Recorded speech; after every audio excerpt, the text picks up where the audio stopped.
Siapa sebenarnya yang lebih laju, Formula One ataupun MotoGP?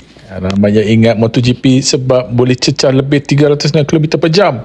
Tapi jawapannya tak semudah itu. Kalau tengok kelajuan maksimum MotoGP mampu menyaingi, malah kadang-kadang mengatasi Formula One di laluan lurus.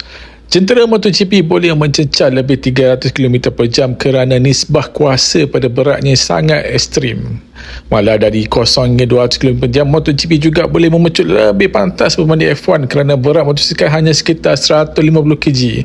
Tapi bila masuk selekor, cerita terus berubah kerana Formula One mempunyai teknologi downforce, iaitu sayap aerodinamik yang menekan kereta ke atas permukaan litar apabila kelajuan meningkat.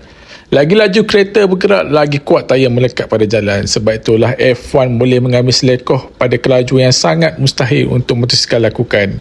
Hasilnya, walaupun MotoGP sangat laju di laluan lurus, masa satu pusingan penuh litar masih dimenangi oleh Formula One. Sebagai contoh, di litar Red Bull Ring, rekod Formula One sekitar 1 minit 3 saat, manakala rekod MotoGP sekitar 1 minit 23 saat. Beza hampir 20 saat dalam satu pusingan. Kesimpulannya, kalau perlumbaan hanya di laluan lurus, MotoGP memang boleh memberi saingan sengit. Tapi kalau 1 litar penuh dengan selekoh, Formula One masih merupakan jentera perlumbaan yang terpantas di dunia.